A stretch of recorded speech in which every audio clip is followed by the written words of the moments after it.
नमस्कार, मैं पीयूष पुष्पम, रचयिता के फेसबुक पेज पर आप सभी पाठकों का स्वागत करता हूं। आज हमारे बीच उपस्थित हैं हाल ही में वाणी प्रकाशन से प्रकाशित पुस्तक ओहरे किसान की लेखिका अंकिता जैन जी। अंकिता जैन जी की यह चौथी किताब है। अंकिता जैन जी सक्रिय लेखिका हैं।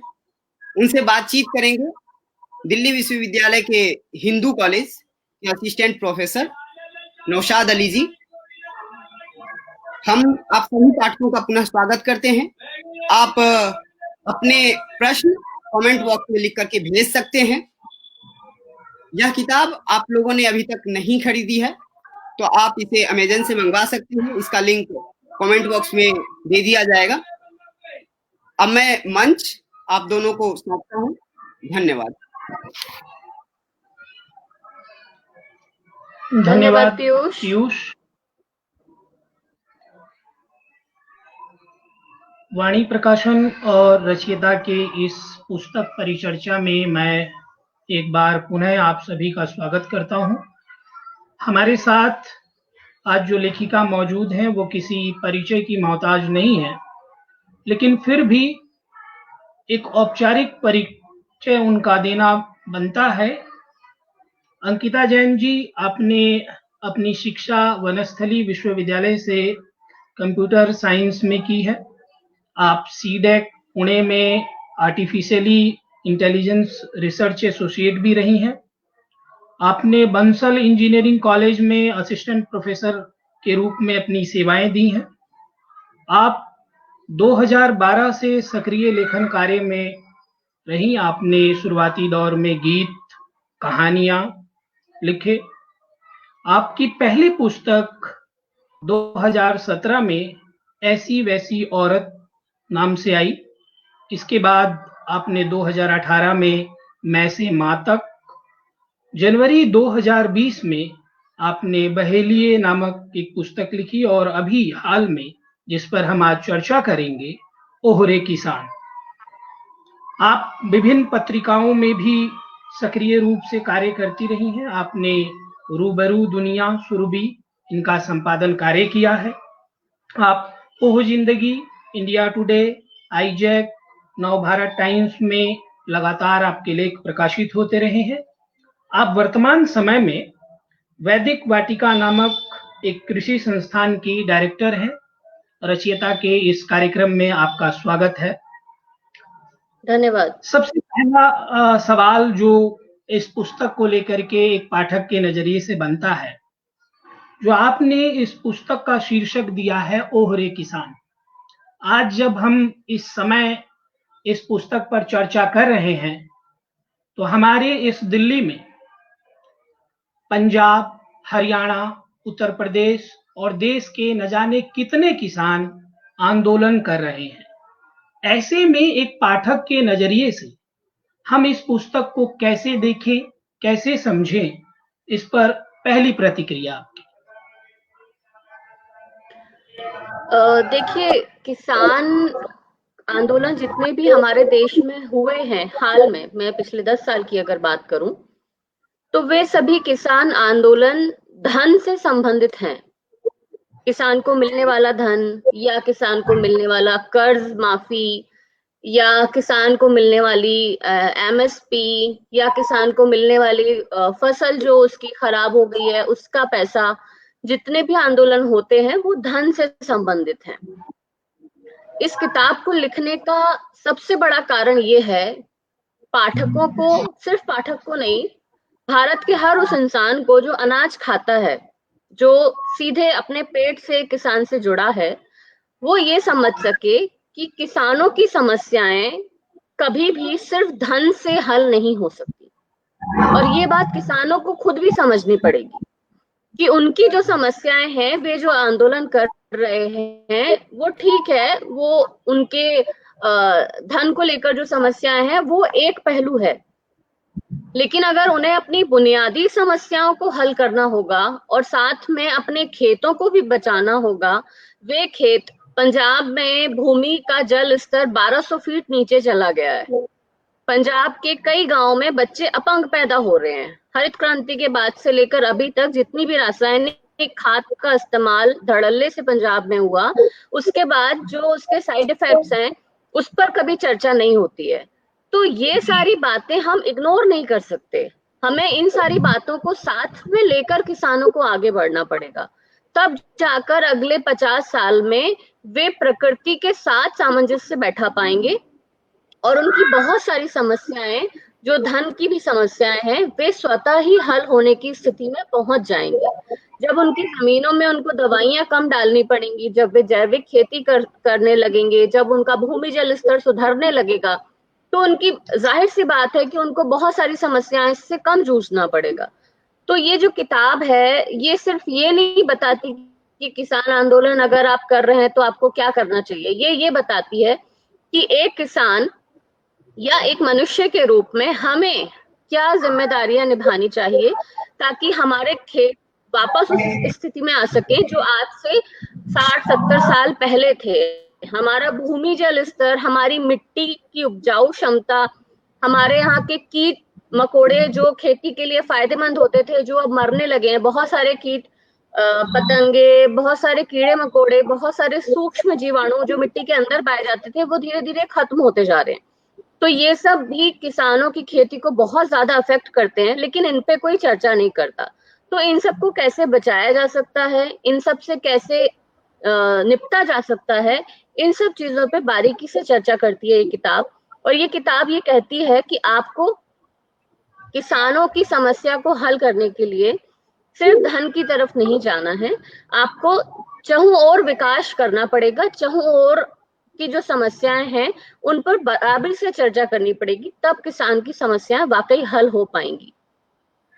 जी, आपने अपने इस पुस्तक में कुछ शीर्षकों के माध्यम से किसानों की जो मूल समस्याएं हैं, उन समस्याओं से हमको रूबरू कराया है, जिसमें कृषक जीवन पर आधारित चीजें क्या हैं, विश्व गुरु से कृषि प्रधान देश बनने तक, कहानी विलुप्त छोटे किसानों की या धीमा जहर।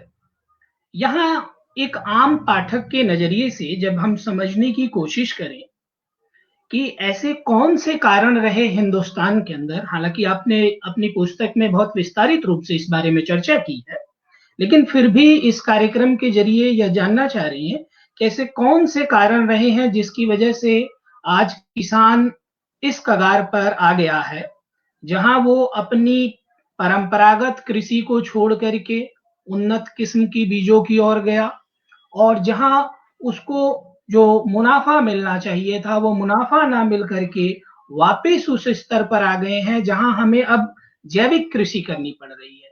तो जैविक कृषि और रासायनिक कृषि में क्या अंतर है, यह भी आप थोड़ा पाठकों से साझा करें। देखिए, 1960 से पहले, 1955 मान लीजिए, 1955-60 से पहले जब हमारा देश खाद्यान्न की समस्या से जूझ रहा था, ये वो टाइम था जब हमारे देश में हरित क्रांति ने कदम रखने शुरू किए।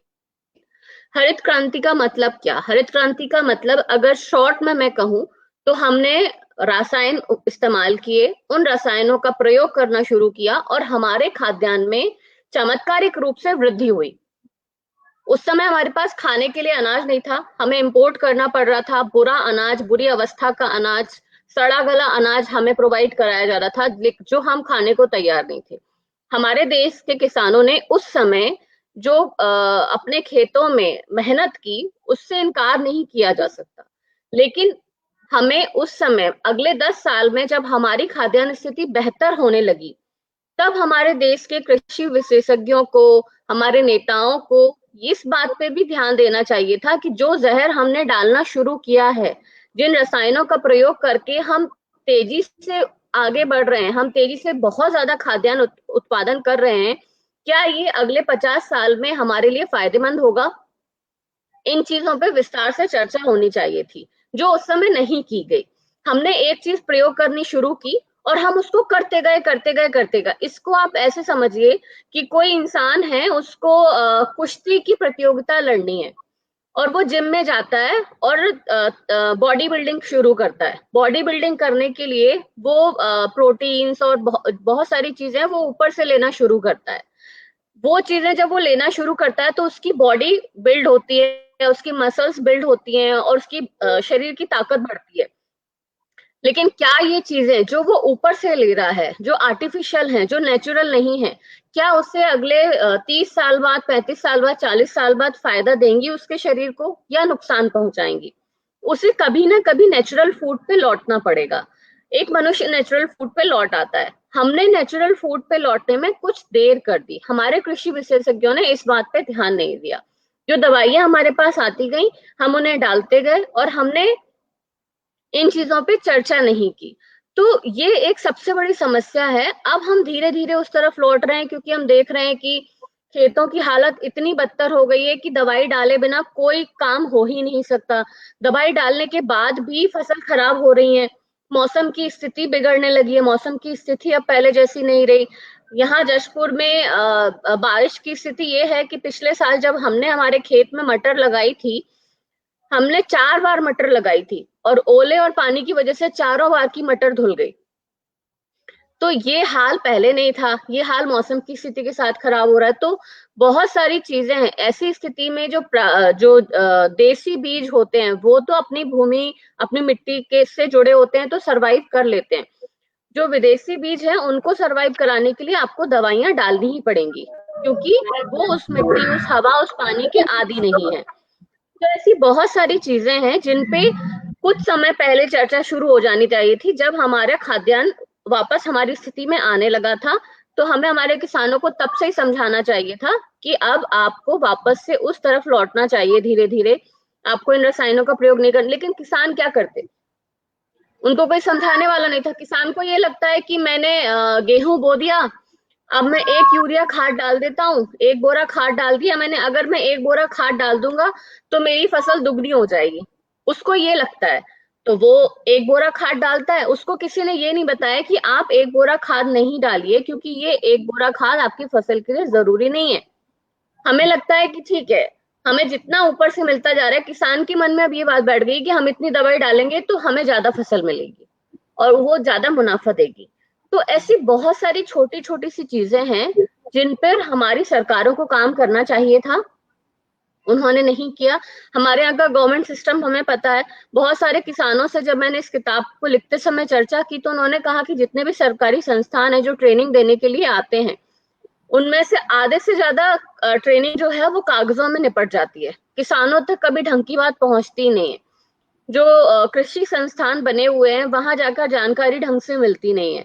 तो जो ग्राउंड लेवल वर्क है, जो किसानों के साथ होना चाहिए था, वो नहीं होता। बहुत सारे किसान ऐसे हैं जिनसे हम डायरेक्टली जुड़े हुए हैं यहाँ पर, जो हमारे यहाँ आते हैं, ट्रेनिंग लेते हैं या अपनी समस्याएं लेकर आते हैं। उन्हें ये नहीं पता होता कि वो अपने खेत में कौन सी दवाई डाल रहे हैं, उस दवाई के इंग्रेडिएंट्स क्या हैं, उन्हें ये जानकारी नहीं है। तो हमारा किसान जो अपने खेत में कोई दवाई डाल रहा है, उसे ये क्यों नहीं पता कि उसके दवाई में कौन से इंग्रेडिएंट है और वो उसकी फसल को क्या फायदा देंगे?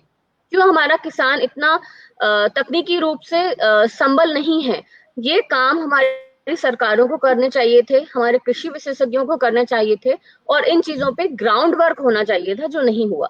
ये मूल समस्याएं हैं जिन पे अब अगर अब की सरकार भी सब कुछ कर रही है। मैं ये नहीं कह रही कि वो भी सब कुछ कर रही है, उन्हें भी यही काम करना चाहिए, लेकिन वो नहीं हो रहा। अब भी धड़ल्ले से यूरिया बांटा जा रहा है, अभी धड़ल्ले से यूरिया के प्रयोग करने के लिए कहा जा रहा है।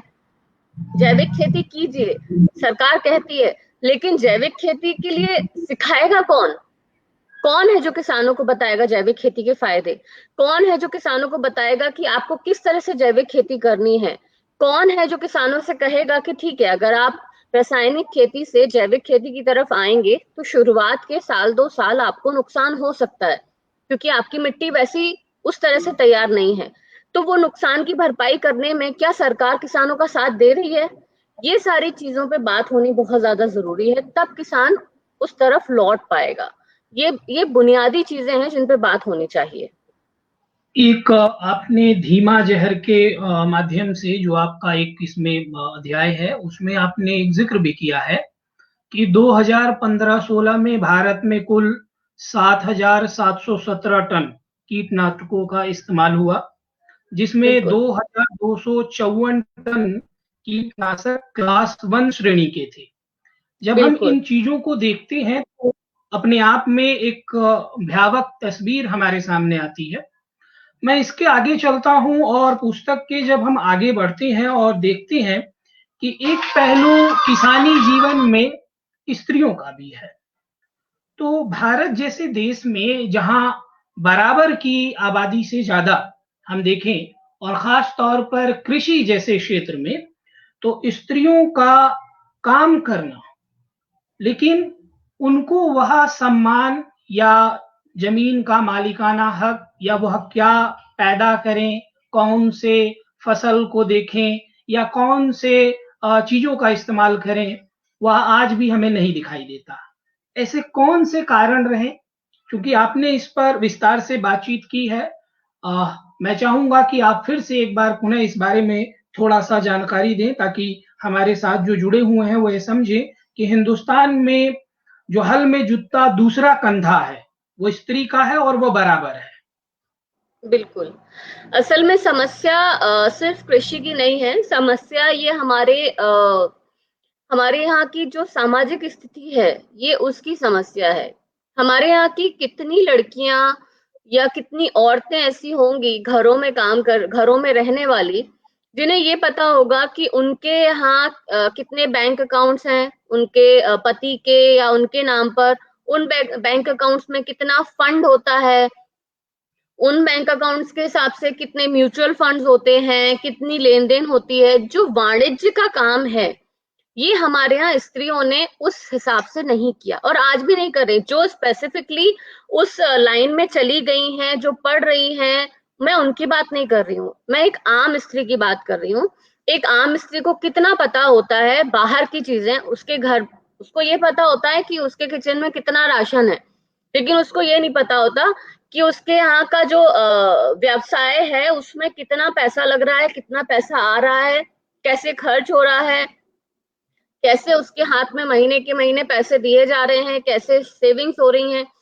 तो जो सिस्टम है वो सिस्टम इसी तरह चला आया। खेती में भी आप यकीन नहीं करेंगे, कई कई चीजें ऐसी हैं जो गार्डनिंग यानी बागान का जो सिस्टम है, जो चरवाहों का जो सिस्टम है, जो पशुपालन का जो सिस्टम है, इसमें बहुत सारे क्षेत्र ऐसे हैं जिसमें महिलाओं की भूमिका 70 से 80% तक है। धान का जो समय होता है, धान के समय में खेत को तैयार करने के लिए किसान ट्रैक्टर से खेत जोतता है। खेत जोतने के बाद उस खेत को तैयार करने के लिए वो धान का एक छोटे हिस्से में धान लगाता है। उस धान को अपने उस छोटे हिस्से से बड़े खेत में ट्रांसफर करने के लिए जो धान का रोपाई, जिसको हम कहते हैं रोपाई करने के लिए आज भी स्त्रियां उसकी रोपाई करती हैं।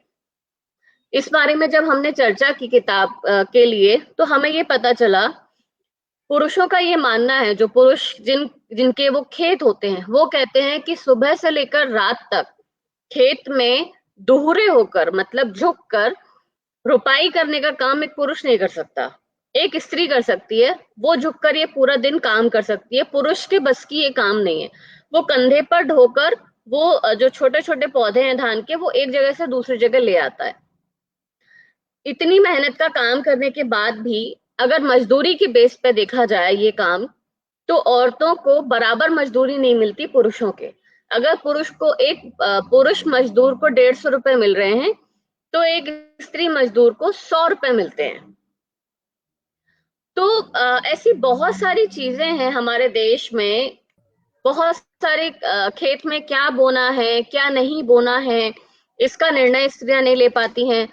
खेत उनके खुद के नाम नहीं होता है, भूमि उनके खुद के नाम नहीं होती है।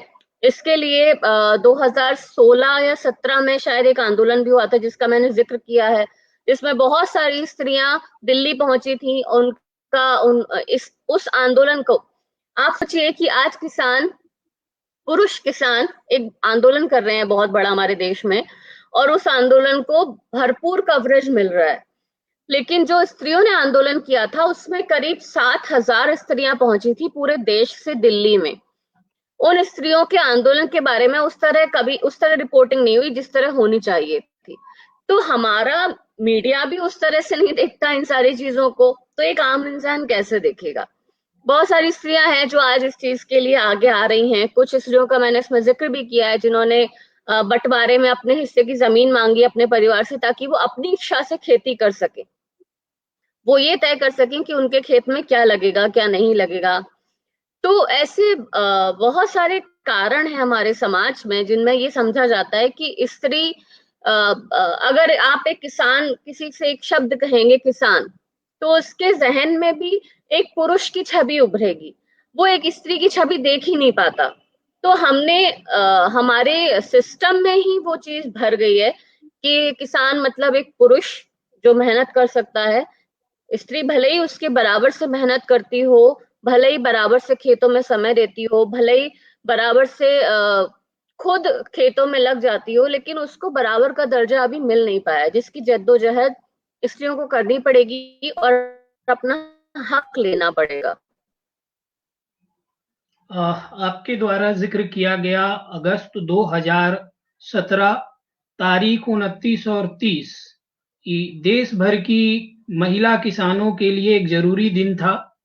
राष्ट्रीय महिला आयोग और यूएन में महिला अधिकार मंच के साथ मिलकर के महिला किसानों की समस्याओं को सरकार तक पहुंचाने के लिए कई राज्यों और केंद्र स्तरीय कृषि अधिकारियों को बुलाया गया था।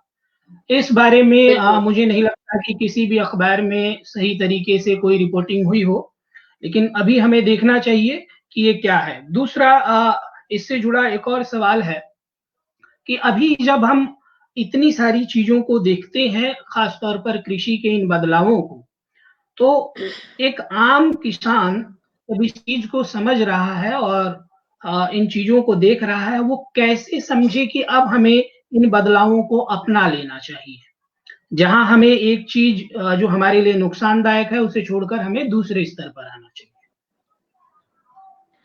किसानों को सबसे पहले खुद को मूर्ख बनाना छोड़ना पड़ेगा। उन्हें ये समझना पड़ेगा कि अगर हम तकनीकी रूप से अपडेट नहीं हुए, अगर हमें ये नहीं पता कि हम अपने खेतों में क्या दवाई डाल रहे हैं, तो ये हमारा भोलापन नहीं है, ये हमारी बेवकूफी है। हमें इस बात का ज्ञान होना चाहिए कि हम जो दवाई अपने खेत में डाल रहे हैं वो किस कंपनी की है, कैसे बनाई गई, उसमें क्या क्या इंग्रेडिएंट्स हैं, और वे हमारी खेत में हमारे पौधे को, हमारी फसल को क्या फायदा पहुंचा सकते हैं। कई जगह ऐसे मामले हमने देखे जहां किसान दुकानदार के पास जाता है, वो दुकानदार से दवाई मांगता है, उसको बोलता है कि साहब मेरे खेत में ये वाले कीड़े लग रहे हैं, मुझे दवाई चाहिए। दुकानदार उसको दवाई देता है, 500 रुपए में वो दवाई लेकर जाता है। वो दवाई पे दुकानदार मुनाफा कमा रहा है 50%। ये एक्चुअल में हो रहा है हमारे देश में। 50% मुनाफा वो किसान से कमा रहा है। किसान अपने खेत में जाता है, दवाई डालता है, उसको फायदा नहीं मिलता। दुकानदार को पता है ये बात कि इसको फायदा नहीं मिलने वाला है और ये वापस आएगा मेरे पास। वो फिर दुकानदार के पास आता है और बोलता है कि मेरे को तो उससे फायदा नहीं मिला, जो कीड़े मेरी फसल में लगे थे वो खत्म नहीं हुए।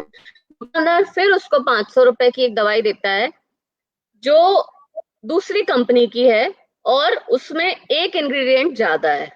किसान को ये नहीं पता कि मैं बेवकूफ किस तरह बन रहा हूं, उसको ये नहीं पता कि मैं उसी कंपनी की सेम तरह की बनाई हुई 2 दवाइयां जिनके नाम सिर्फ अलग हैं, वो मैं अपनी फसल में, अपने खेत में डाल रहा हूं। तो ये सारी चीजों में, इन सारी चीजों को लेकर सरकार को बुनियादी लेवल पर एक जागरूकता अभियान चलाना पड़ेगा। आप ये मान लीजिए कि अगर हमारे देश में 130 करोड़ लोग हैं, तो सरकार को एक नौकरी इसी चीज के लिए लोगों को दे देनी चाहिए कि वो हर एक किसान से जुड़कर उसे बेसिक से ट्रेन करना शुरू करें, उसे ये समझाएं, उसका पूरा लेखा जोखा लें, उसको एक डायरी थमाएं और उसमें उसको लिखना सिखाएं कि आज आपने अपने खेत में इस तारीख को ये दवाई डाली थी, इस दवाई में ये चीजें थी, इस दवाई से आपकी फसल को ये नुकसान हुआ या ये फायदा हुआ। अब अगली दवाई आप जो डाल रहे हैं वो इस कंपनी की होगी, तो आपको क्या फायदा मिल सकता है, क्या नुकसान मिल सकता है, अगर आप जैविक खेती की तरफ आना चाहते हैं तो सरकार को किसान को ये अश्योर करना चाहिए कि आपके शुरुआती 2-3 साल जब आप जैविक खेती की तरफ आएंगे तो आपके खेत क्योंकि वैसे नहीं रहे तो हो सकता है कि आपकी फसल को नुकसान हो, तो हम आपकी वो नुकसान की भरपाई करने के लिए भी तैयार हैं। ये अश्योरेंस सरकार को देना होगा, तब जाके किसान को कुछ तसल्ली मिल सकती है। बहुत बुनियादी लेवल से काम शुरू करना होगा। आप ये मान लीजिए कि एक बच्चा है जिसको नर्सरी से वापस से पढ़ाना है, जिसको वापस से सिखाना है, क्योंकि पिछले 60-65 सालों में जो हमारा नुकसान हुआ है उसकी भरपाई करना बहुत ज्यादा जरूरी है। अगर हमने ये नहीं किया तो हम जो थोड़े बहुत किसान हमारे सामने बचे हैं, छोटे किसान, मैं छोटे किसानों की बात कर रही हूँ, मैं बड़ी जोत के किसानों की बात नहीं कर रही हूँ, मैं छोटे छोटे जोत के किसानों की बात कर रही हूँ, जो असल में देश की रीढ़ कहलाते हैं, जो असल में सब्जियां उगा रहे हैं, छोटे छोटे लेवल पे खेती कर रहे हैं, मैं उनकी बात कर रही हूँ। अगर हमने उनको नहीं बचाया तो हम पूरी तरह से पारंपरिक खेती खो देंगे। आज मैंने एक आंकड़ा डाला था, इसी किताब का वो आंकड़ा है कि हम किसानों की बात कर रहे हैं, हम उनके आंदोलनों की बात कर रहे हैं, क्या हम इस बारे में बात करते हैं कि 2001 की जनगणना में 7,05,000 2001 की जनगणना में 10 वर्षों के जो आंकड़े निकाले थे उसमें 70 लाख किसानों ने खेती छोड़ दी है। आप सोच सकते हैं 70 लाख क्या होता है? 70 लाख किसान। मैंने इस किताब में बिहार के किसान का जिक्र किया है। उसने बताया है कि उसने जब खेती छोड़ी, 16 साल खेती को देने के बाद, हर तरह से ट्राई करने के बाद जब उसने खेती छोड़ी तो वो अकेला नहीं था, उसके गांव में लगभग सभी उसके जैसे लोगों ने खेती करना छोड़ दिया था, क्योंकि वो हर तरह से हताश हो रहे थे। ये बिहार का मामला है। तो 70 लाख किस चीज क्या होती है? ये 2001 का आंकड़ा है। 20 सालों में तो और न जाने क्या क्या बदल गया होगा। 2001 का ही एक और आंकड़ा है जिसमें जो अपराध, राष्ट्रीय अपराध लेखा जोखा का आंकड़ा है, उसमें बताया कि 7,50,860 किसानों ने उस टाइम पे आत्महत्या कर ली थी। ये 2001 का आंकड़ा है। इतने किसानों ने आत्महत्या कर ली, इतने किसानों ने खेती छोड़ दी, लेकिन हम इन चीजों पे बात ही नहीं कर रहे कि ये क्यों हो रहा है। हम सिर्फ उसका प्रतिक्रिया देख रहे हैं, हम उसके कारणों पे चर्चा नहीं कर रहे। ये सबसे बड़ी समस्या है हमारी। हम ये तो देखते हैं कि सुशांत सिंह की डेथ हुई, उसने डिप्रेशन की वजह से डेथ कर ली, तो डिप्रेशन पे अचानक से बातें होने लगती हैं, अचानक से बूम आता है, लोग डिप्रेशन पे चर्चा करने लगते हैं, लोग चर्चा करते हैं कि आजकल तो बहुत ज्यादा डिप्रेशन बढ़ रहा है, लोग डिप्रेशन में जा रहे हैं, ये हो रहा है, वो हो रहा है। लेकिन ये क्यों हो रहा है, हम उसकी बुनियादी चर्चा नहीं करते। हम अखबार में एक खबर पढ़ते हैं कि 10 साल के एक लड़के ने अपने पिता की हत्या कर दी, लेकिन उस लड़के के दिमाग में हत्या का ये जो खुरापात है वो आई कैसे? कैसे उसके दिमाग में 10 साल का एक बच्चा कैसे ऐसे सोच लेता है कि मुझे हत्या करनी है अपने पिता की? हमने उसके मानसिक स्थिति पर बुनियादी चर्चा नहीं की और हम इन चीजों पे अभी भी चर्चा नहीं कर रहे।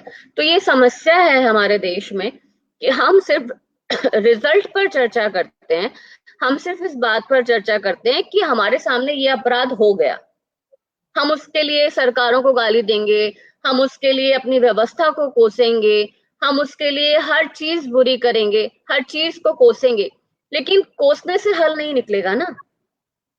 हल निकलेगा प्रेशर बनाने से। हमें सरकारों पर ये प्रेशर बनाना चाहिए कि हमारे यहाँ के किसानों को सही ट्रेनिंग दे, बिना धांधली के सही चीजें उपलब्ध कराएं, बिना धांधली के।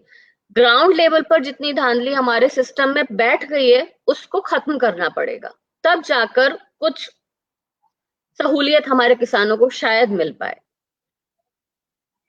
जी, आपने इस सार्थक बातचीत का एक जरिया आपने लॉकडाउन में निकली आत्मनिर्भरता की राह पर भी बातचीत की है।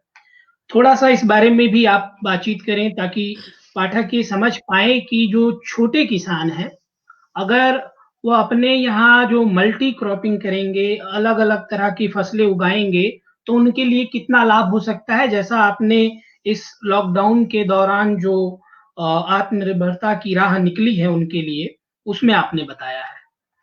जी, लॉकडाउन के समय में जशपुर क्योंकि एक अलग थलग इलाका पड़ जाता है, यहाँ रेलवे रूट नहीं है, फ्लाइट रूट नहीं है, यहाँ का जो रोड रूट है वो भी बहुत ज्यादा कनेक्टेड नहीं है, उसमें भी ट्रांसपोर्टेशन का प्रॉब्लम होता है, आसपास बहुत बड़ी फैक्ट्रियां नहीं है, तो यहाँ सब्जियां आना, सब्जियों का ट्रांसपोर्टेशन कुछ समय के लिए रुका था। तो इस इलाके में अगर सभी किसान कैश क्रॉपिंग कर रहे होते, मान लीजिए कि पूरा का पूरा इलाका ही अगर सिर्फ मिर्च लगा रहा होता, तो लोकल लोगों को सब्जी कैसे उपलब्ध होती, और जो मिर्च लगी थी वो कहाँ बेची जाती, उससे किसान को कितना नुकसान होता। तो ऐसे समय में उन लोगों ने इस समस्या को समाधान दिया, जिन लोगों ने मल्टी क्रॉपिंग की थी, जो सब्जियां उगाते हैं, सीजनल खेती जो लोग करते हैं, उन लोगों से यहाँ की लोकल गवर्नमेंट ने किसानों से संबंध स्थापित किया, उनसे उनके खेतों में जाकर सब्जियां ली, उनको एक लोकल मार्केट में बैठने की इजाजत दी जहां से लोग सब्जियां खरीद सकते थे। तो जब उस समय में जब ट्रांसपोर्टेशन बाध्य हो गया था और बाहर से सब्जियां नहीं आ पा रही थी, तब लोकल किसानों को यहाँ फायदा मिला। ये एक जो गांधी जी का जो पूर्ण स्वराज का जो सपना था, वो इसी तरह पूरा हो सकता है जब हम लोकल डिपेंडेंसी बढ़ाएंगे। अगर हमारे यहाँ के किसानों को ये पता हो कि मैं सब्जियां उगा रहा हूँ और मेरी सब्जी मेरे बाजार में पूरी तरह बिक जाएगी, तो वो सब्जियां उगाना शुरू करेगा। अगर उसे ये लगता है कि मैं भिंडी उगा रहा हूँ लेकिन भिंडी बाहर से आएगी और वो क्योंकि व्यावसायिक खेती के थ्रू आएगी, तो वो मेरी भिंडी से सस्ती मिलेगी, तो मेरी भिंडी नहीं बिक पाएगी, तो वो किसान भिंडी लगाना बंद कर देगा। ये एक जो डिफरेंस है, ये बहुत बारीक डिफरेंस है, ये हमें समझना पड़ेगा। लोकल किसानों को फायदा देने के लिए हमें लोकल किसानों से खरीदारी शुरू करनी पड़ेगी, और सरकार को भी मल्टी क्रॉपिंग पे जोर देना चाहिए, उन्हें बताना चाहिए किसानों को कि आप मल्टी क्रॉपिंग कीजिए, लोकल खेती कीजिए, जो सीजनल फार्मिंग है वो कीजिए, इससे खेतों को भी बहुत ज्यादा फायदा मिलता है और आपको भी ताजा सब्जी खाने को मिलेगी। और यहाँ जैसे हमारे यहाँ चाय बागान है, उस चाय बागान को तैयार किया लोकल किसानों ने। किसी के पास 1 एकड़ जमीन थी, किसी के पास 2.5 एकड़ जमीन थी, किसी के पास 5 एकड़ जमीन थी, तो इतने छोटे एरिया में चाय की खेती नहीं हो सकती। तो 10 किसानों ने आपस में मिलके उस जमीन को बड़ा किया और वहां चाय की खेती शुरू की, और वो लोग मिलके उस खेत में काम करते हैं, और अब मिलके उन्होंने अपना एक प्लांट लगाया। इसमें वन विभाग जशपुर का जो प्रशासन है वो उनकी मदद कर रहा है, लेकिन ये शुरुआत ये एक अच्छा तरीका है खेती करने का। अगर आपको व्यावसायिक खेती करनी है तो किसान मिलकर खेती कर सकते हैं, जो लोकल फार्मर्स हैं वो इस तरह से भी काम शुरू कर सकते हैं। तो ये एक तरीका होता है, ये तरीका हमें अपनाना पड़ेगा और ये तरीका सरकारों को भी सिखाना पड़ेगा। जी, अंत में हम ये जानना चाहेंगे कि जिस संस्था से आप जुड़ी हुई हैं, जिस संस्था के डायरेक्टर के रूप में आप काम कर रही हैं, वैदिक वाटिका, ये किसानों के लिए क्या काम करती है और इससे किस तरीके से आम किसान जुड़ सकते हैं और अपने खेती के, कृषि के उस क्षेत्र में अपने आप को आगे कैसे बढ़ा सकते हैं? वैदिक वाटिका असल में मेरे पति ने शुरू की थी 2013 में, और वो बेल्जियम में पहले काम कर चुके हैं, वहाँ की गवर्नमेंट रिसर्च लैब में रिसर्च साइंटिस्ट रह चुके हैं। वो नैनो टेक्नोलॉजी पे काम करते थे, लेकिन उन्हें क्योंकि अपने देश लौटना था, अपनी मिट्टी में काम करना था, अपने किसानों के साथ काम करना था, तो वो यहाँ आए। और अब हम यहाँ पूर्ण रूप से जैविक खेती की टेस्टिंग करते हैं हमारे खेतों में, अलग अलग तरह के देसी और सभी चीजों को उगा कर देखते हैं, और जो खाद दवाइयां हम इस्तेमाल करते हैं वो हमारे फैक्ट्री में ही बनती हैं और पूरी तरह से रासायनिक होती हैं। उनसे किस तरह खेती हो सकती है, इसके बारे में हम किसानों को ट्रेनिंग भी देते हैं। हमसे बहुत सारे किसान यहाँ जुड़े हैं व्हाट्सएप ग्रुप पे, और लोकल जितने भी किसान हैं उनके खेतों में जाकर हम उन्हें ट्रेन करते हैं, उन्हें समझाते हैं, उन्हें बताते हैं कि आप कैसे जैविक खेती की तरफ रुख कर सकते हैं, कैसे जैविक खेती शुरू कर सकते हैं। अगर उन्हें समस्या होती है तो हमारे खेत में उन्हें डेमो भी दिया जाता है कि हम इस चीज की यहाँ खेती कर रहे हैं, आप देख सकते हैं कि हमारी फसल को क्या रिजल्ट मिल रहा है। उससे किसानों में विश्वास भी जागता है कि हाँ ठीक है, यहाँ प्रैक्टिकल हो रहा है। कई सारे किसान हैं जो बाहर से आके हमारे यहाँ रहते हैं, देखते हैं, कुछ दिन बिताकर जाते हैं। तो ये पूरी तरह से प्रकृति और प्रकृति को समर्पित हमारी संस्था है। इसमें हम पूर्ण रूप से प्राकृतिक उत्पाद बनाते हैं, प्राकृतिक उत्पादों की टेस्टिंग करते हैं। हमारे खुद के जो खेत हैं उन्हें हमने एक टेस्टिंग फार्म के रूप में उनका इस्तेमाल करना शुरू किया है, और उसमें हम अलग अलग चीजों की खेती करके पूर्ण रूप से रसायन मुक्त खेती की हम टेस्टिंग करते हैं, और उसी की हम किसानों को ट्रेनिंग देते हैं, उसी पे हम किसानों को समझाने की कोशिश करते हैं। तो लोग हमसे जुड़ सकते हैं। वैदिक वाटिका नाम से हमारा फेसबुक पेज भी है, वैदिकवाटिका.org नाम से हमारी वेबसाइट भी है, जहां से उन्हें जानकारियां भी मिल जाएंगी, और उनकी खेती को लेकर अगर कोई समस्या है तो वो भी हमसे पूछ सकते हैं। हमारा मुख्य उद्देश्य है किसानों को ये समझाना और लोगों को भी ये समझाना कि किसानों को जैविक खेती की तरफ आना चाहिए, क्योंकि वो उनके खेतों के लिए फायदेमंद है, भविष्य के लिए फायदेमंद है, उनके खेतों को फायदा पहुंचाएगा। और हम जैसे लोग जो दिल्ली दूसरे शहरों में बैठे हैं, जो खेती नहीं कर रहे हैं, उन्हें भी जैविक खेती की तरफ लोगों को प्रोत्साहित करना चाहिए, क्योंकि वो रसायन ना खाएं। क्योंकि हम भले ही खेती कर नहीं रहे हैं, लेकिन अनाज तो खा रहे हैं। जो जहर बोया जा रहा है मनुष्य द्वारा, वही जहर हम खा रहे हैं। यही कारण है कि माता के दूध में पेस्टिसाइड पाया जाने लगा है। तो ये कारण, इन चीजों से बाहर निकलने के लिए, प्रकृति को वापस से उस रूप में लाने के लिए, उसका हाल सुधारने के लिए, मौसम व्यवस्था को सुधारने के लिए हमें ये सारे काम करने पड़ेंगे, और हम लोग उस तरफ डेडिकेटेड हैं। जी, आपने अपनी पुस्तक में इन सभी चित्रों का जिक्र किया हुआ है, और अभी तक के जो पुस्तकों का स्वरूप हमारे सामने आता है, उनमें हम देखते हैं कि एक आम किसान कैसे समझ पाए, उसकी वानगी बहुत कम नजर आती है। लेकिन आपके पुस्तक में एक आम किसान के लिए एक कथा के माध्यम से, चाहे वो किसानी जीवन का हो या किसान क्या प्रयोग करे, किस तरह के रसायन और खादों का इस्तेमाल करे, या उसके क्षेत्र में कौन-कौन सी चीजें ज्यादा पैदावार के रूप में हो सकती हैं, आपने बहुत विस्तार से बताया हुआ है। आपको इस किताब के लिए बहुत-बहुत बधाई। आगे के धन्यवाद। संचालन के लिए मैं वापिस पीयूष को आमंत्रित करता हूँ। पीयूष, हमारे साथ जो साथी जुड़े हुए हैं, वो यदि सवाल पूछ रहे हैं तो कमेंट बॉक्स में अपने सवाल रख दें।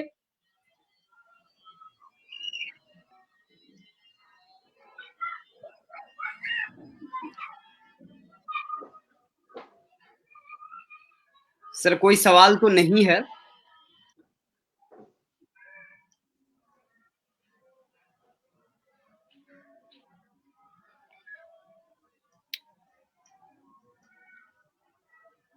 तो क्या हम इस कार्यक्रम को यहीं पर समाप्त करें, मैम?